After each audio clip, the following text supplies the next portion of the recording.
जय हिंद दोस्तों। कराची के सेंटर में हमला हो चुका है तहरीक-ए-तालिबान पाकिस्तान के द्वारा और पाकिस्तान के Sindh rangers Bhitai wing headquarters के ऊपर हमला होके 35 से ज्यादा पाकिस्तानी ट्रुप्स मारे गए हैं और तहरीक-ए-तालिबान का जो एक विंग है उसने इस हमले का अकाउंटेबिलिटी ले भी लिया है और पाकिस्तान के आईएसआई ने तुरंत बोल दिया कि ये भारत की साजिश है, राक की साजिश है, इंडियन बैक्ड प्रॉक्सीज, ऐसा कहा है डीजीआईएसपीआर के अंदर। लेकिन ये हमला कैसे हुआ अगर आप ये जानेंगे तो आप चौंक जाएंगे कि इस समय पाकिस्तान आर्मी और उनके जो पैरामिलिट्री फोर्स है जिस पे हमला हुआ है, इनका कोई भी वहां पे कंट्रोल ही नहीं है। यहाँ पे हुआ क्या है ये समझने की कोशिश करते हैं। दोस्तों लाइक का बटन दबा दीजिए, चलिए स्टार्ट करते हैं। देखिए ये जो जगह है गुलशन ए जोहार, ये एकदम हार्ट ऑफ द सिटी है कराची का। यहाँ पे यूनिवर्सिटी है, बहुत सारी लोकेशंस है। व्हीकल बॉर्न आईडी के साथ एक गाड़ी वहां पहुंच गया और वहां का जो मेन गेट है उसको उसने ठोक दिया और वहां पे ब्लास्ट हो गया। उसके बाद में माना जा रहा है दूसरी गाड़ी आई और उस गाड़ी से माना जा रहा है 9 से 10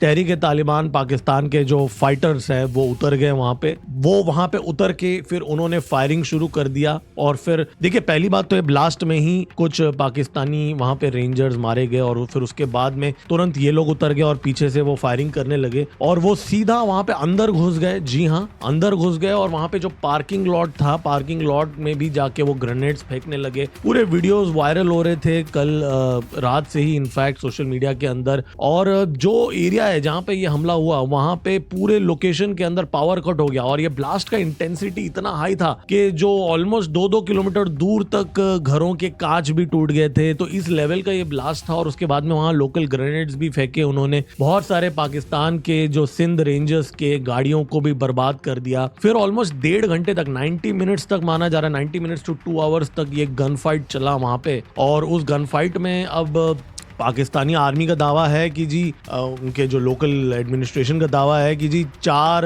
टीटीपी के टेररिस्ट पकड़े गए, उनमें से 3 मारे गए और 1 को जिंदा पकड़ा है, ऐसा एलिगेशन है। लेकिन कुछ रिपोर्ट्स ये आ रहे हैं ओसरिंट में कि कुछ टीटीपी के फाइटर्स भाग भी गए सक्सेसफुली वहां पे। जी हाँ, ये भी वहां पे हुआ है और हमेशा की तरह पाकिस्तान के जो डीजीआईएसपीआर हैं वो इस चीज को डाउन प्ले कर रहे हैं। वो बोल रहे हैं जी कि सिर्फ 4 लोग मारे गए वहां पे, जबकि ग्राउंड लेवल पे रिपोर्ट्स हैं कि आप सोचिए 1.5 घंटे तक वहां पे फायरिंग चली और वो अंदर घुस गए, लिटरली पार्किंग के अंदर घुस गए। और इनफैक्ट जहां पे जो रेंजर्स रह रहे थे वहां पे अंदर घुसने का उनका प्लान था और इतना डीप स्ट्राइक है और बोल रहे हैं कि सिर्फ 3-4 लोग मरे हैं पाकिस्तान आर्मी की तरफ से। तो ये पूरा फेक प्रोपेगेंडा शुरू हो चुका है और वापस भारत को यहाँ पे ब्लेम किया जा रहा है कि जी ये भारत की साजिश है। लेकिन आप सोचिए heart of the city, Karachi के हार्ट ऑफ द सिटी में पावर ग्रिड फेल हो गया इसकी वजह से। जमात उल अहरार नाम का जो टीटीपी का एक टुकड़ी है वो उन लोगों ने इसका अकाउंटेबिलिटी यहाँ पे ले लिया। लेकिन यहाँ पे अब 2-3 चीजें हमें समझना पड़ेगा। ये जो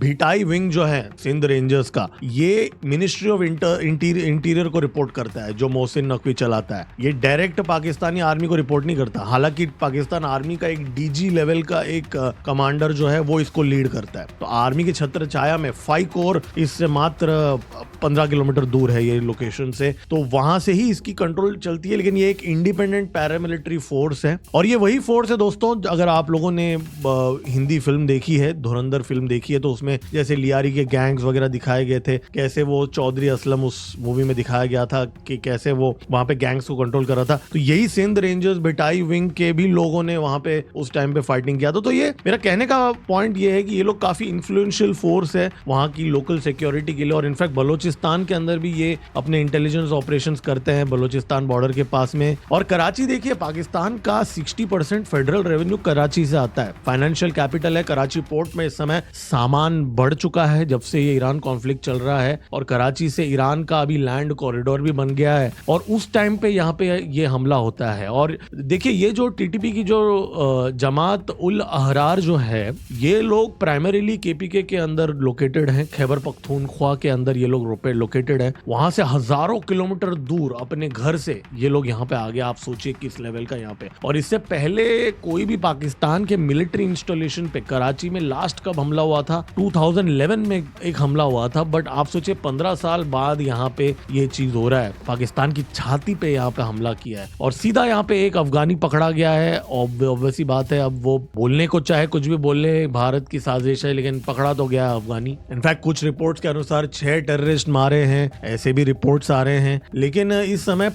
जब पाकिस्तान की DGISPR इन्वॉल्व होती है तो नंबर्स का आप यही मान के चलिए कि आपको गलत नंबर्स ही दी जा रही है। तो आसिम मुनीर जो है इस समय पूरा बहुत बड़ा पीस मेकर बनते फिर रहा है, लेकिन उसके खुद के घर में पीस नहीं है। उसके खुद के 5 कोर के हेडक्वार्टर्स के मात्र कुछ ही किलोमीटर दूर ये सारी चीजें हो रही है और वो बहुत बड़ा पीस मेकर बनते हुए आज फिर रहा है। भारत के अंदर रेड फोर्ट के ऊपर वो हमला कराने का उसका प्लान था, वो फेल हो गया, उस स्केल पे वो कर नहीं पाया। फिर उसके बाद में हर हफ्ते पाकिस्तान के ISI के एजेंट्स पकड़े जा रहे हैं भारत के अंदर। तो एक फील्ड मार्शल का फेल्ड एजेंसी और उसका जो फील्ड आर्मी और उनके जो फेल्ड सिंध रेंजर्स जो हैं वो अब ये समझ रहे हैं कि भाई वो जो के बहुत बड़ा तीर मार रहे हैं आजकल, वो गलत है। बहुत ही नाजुक स्थिति में है इस समय पाकिस्तान आर्मी। वहां से बलोच लिबरेशन आर्मी आए दिन ठोक रहे हैं। जो हाईवे है वहां पे बाकायदा ट्रक्स को रोक के जलाया जा रहा है। इस चैनल में हमने न जाने कितने वीडियोस हमने देखे हैं साथ में इस चैनल में कि कैसे वहां पे बलोचिस्तान के हाईवे पे लिटरली एक डर का माहौल छाया हुआ है। जाफर एक्सप्रेस को तबले की तरह बजाया जा रहा है। वहां पे जब मन चाहा ब्लास्ट हो रहे हैं। KPK की तो बात ना ही करे तो बेटर है। और दुरंड लाइन के अंदर इस समय वहां पे भी आसिम मुनीर ने कभी शांति होने नहीं दिया। और अब तो POK के अंदर प्रोटेस्ट चल रहे हैं, एक महीने से यहाँ POK के अंदर प्रोटेस्ट चल रहे हैं और गिलगिट बाल्टिस्तान के अंदर भी। तो भारत को 1000 कट्स देने का प्लान था ना पाकिस्तान ISI का, लेकिन अब ऐसा लग रहा है कि उन्हीं को 10,000 कट्स वहां हर रोज हर दिशा से मिल रहे हैं। ऊपर से इंडस वाटर ट्रीटी जब से एबेंस पे रख दिया, हर 2 दिन में एक Pakistani lawyer, so called intellectual, politician, prime minister, सब लोग कुछ ना कुछ बोल के भीख मांगना शुरू करते हैं कि जी भारत ने पानी रोक दिया।